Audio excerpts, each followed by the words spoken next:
प्रकार से कोरोना के केसेस लगातार बढ़ते जा रहे हैं, डे बाय डे आंकड़ा आगे बढ़ रहा है, ओमिक्रॉन के कई केसेस कई जगह निकलने की खबरें आ रही हैं, ऐसी स्थिति में स्कूल कैसे चलाएंगे?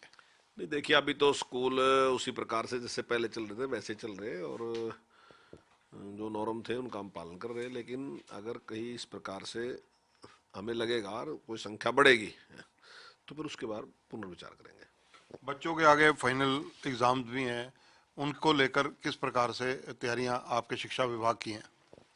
नहीं, हमारी पूरी तैयारी है, उसमें कोई दिक्कत नहीं है। और अगर इसी प्रकार रहता है तो हम ऑफलाइन ही पेपर लेंगे बच्चों के, कोई उसमें दिक्कत नहीं है कुछ भी।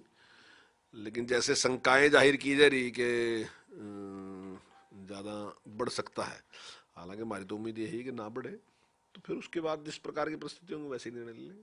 मंत्री जी, जिस प्रकार से अब हरियाणा में नाइट कर्फ्यू की शुरुआत हो चुकी है, पर्यटन विभाग जो पहले ही एक बार घाटे की स्थिति में है क्योंकि 2 कोविड की लहर झेल चुका है, काफी ज्यादा लॉस रहा है, तो ऐसी स्थिति में उसकी स्थिति कैसे बरकरार रखी जाएगी?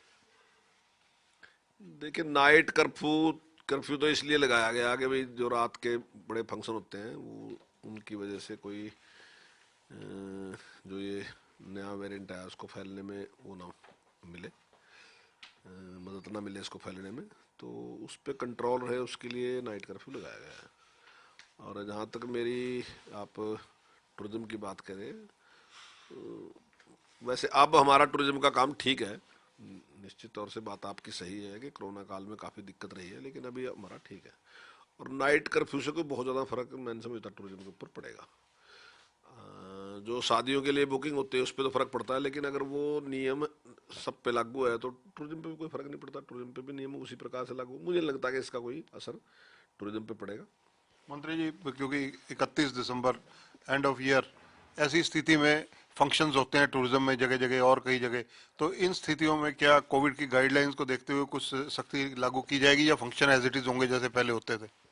नहीं, देखिए, जो नियम बनाए उन नियमों का पालन भी करना चाहिए, और अगर पालन नहीं किया जाएगा तो फिर निश्चित तौर से सरकार को सख्ती तो करनी पड़ेगी। मंत्री जी, आप क्योंकि जगाधरी से विधायक भी हैं और वहां पर जो इस वक्त की चर्चा आ रही है कि सरस्वती नदी में पानी उतारने की तैयारी हो रही है, सरस्वती नदी में जो पानी के लिए 3 फरवरी का कार्यक्रम रखा गया है, वो क्या है, पानी कैसे आएगा, क्या स्रोत रहेगा? देखिए, वहाँ पर एक डैम बनाने की योजना है, और मैं समझता हूँ कि शायद वो काफ़ी हद तक फाइनल रहेगी। शायद जैसी जानकारी मिल रही तो वो पूरी तरीके से फाइनल रहेगी।